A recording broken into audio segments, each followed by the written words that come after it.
myself D. Ajay Nasimha and my batchmates are P. Oblesu and K. J. Prakash. Here our project is interleaved converter based on cascaded non-inverting buck boost converter under the guidance of L. Baireddy sir.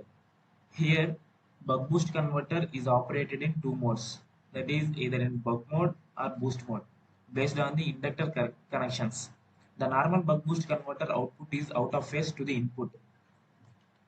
The drawback can be reduced by non-inverting buck boost converter. By non-inverting buck boost converter, the output is in phase with input. The overlapping signals can be minimized by interconnection of interleaved converter with non-inverting buck boost converter. Here, the main objective of this project is an interleaved buck boost converter with reduced power electronics devices count comparison with the conventional topology is present in this project. The converter has many advantages such as reduced switches count, soft startup and shutdown capabilities, and the buck stage enables the capacity to disconnect the supply during load breakdown or overload conditions. Similarly, by using the same switching scheme, the suggested converter exhibits high voltage gain and less current ripples. Moreover, it provides quick dynamic performance with a smooth change from buck mode to boost mode. Here it is, the simulation block diagram of AC to DC converter system.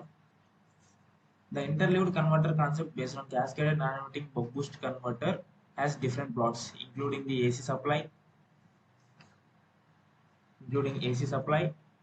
LC filter, rectifier, interleaved DC to DC converter, load capacitor, resistive loads. It has 8 diodes, 4 inductors, 2 capacitors, 4 resistors, 4 circuit breakers, and 4 thyristors are inbuilt in the converter system. Now, AC supply.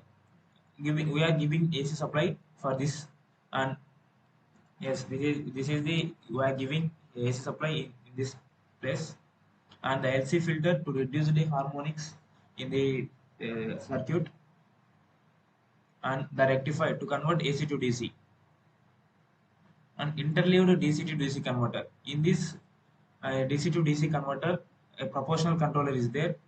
We can observe that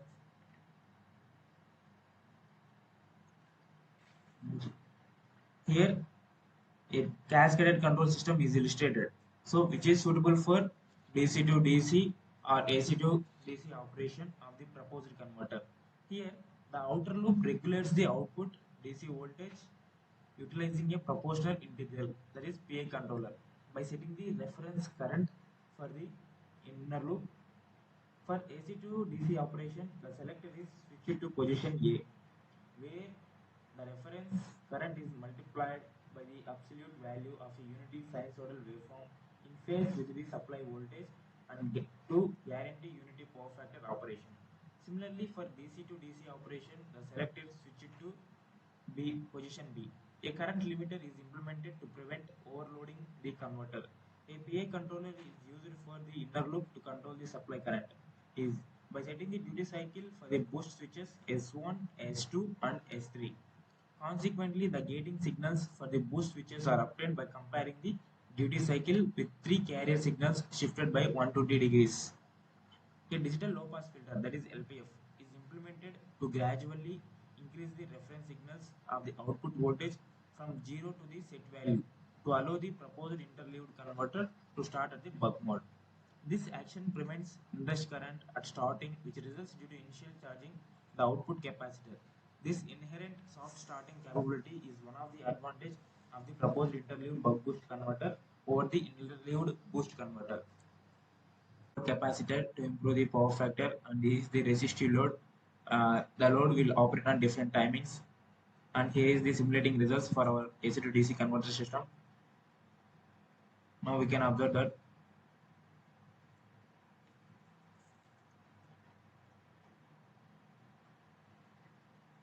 we are simulating.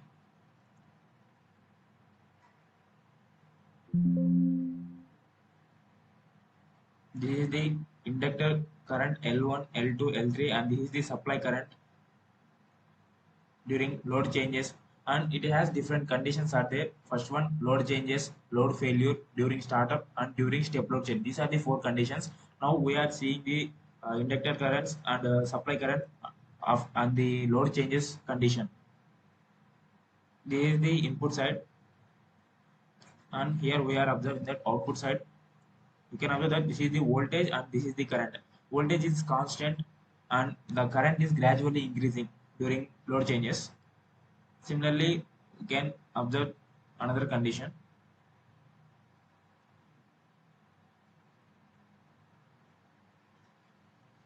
Yes, this is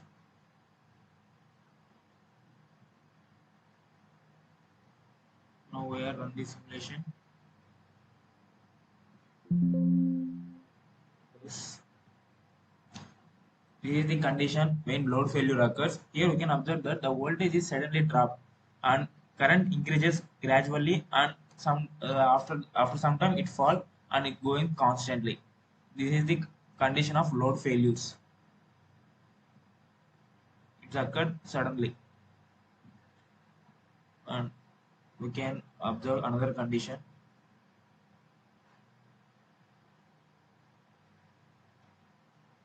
Uh, Now we are run the simulation.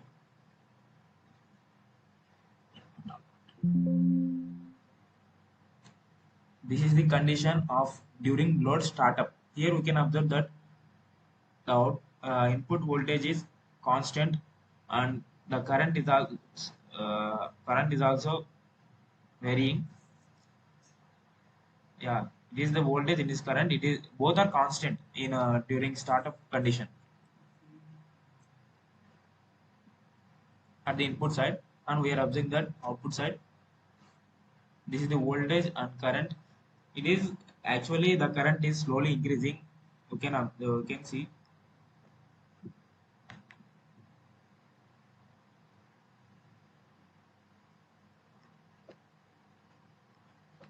here. We can observe that.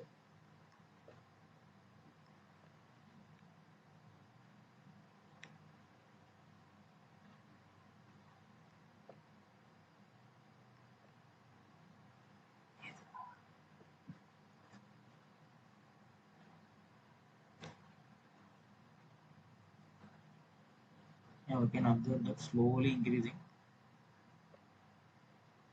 Here it is.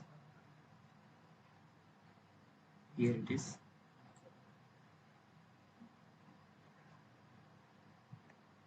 And this is the voltage.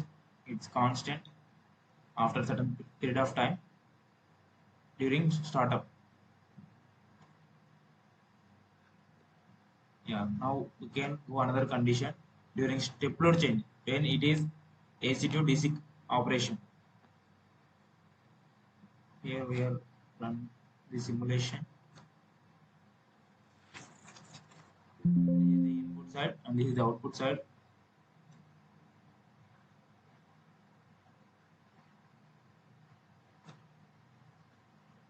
Here this is the current and this is the voltage. The voltage is constant but the current is gradually increasing after a certain period of time at the input side during step load change. Similarly, we can observe that output side of the step load change. This is the current and this is the voltage. Voltage is constant but current is also increasing. Here we can observe that. Here it is. These are the four conditions of our project during number one during load changes and load failure during startup and during step load change.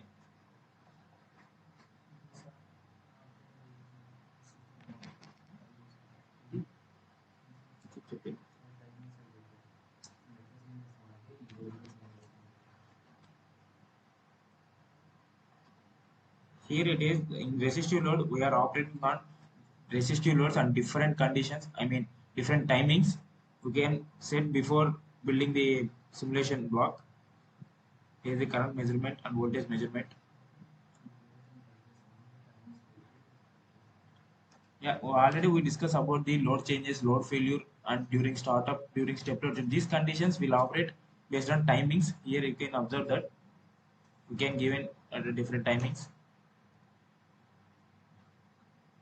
Here it is switching times. Similarly, for another one, here it is. These are the different conditions we are using. I hope you are all understand. Thank you. Thank you everyone.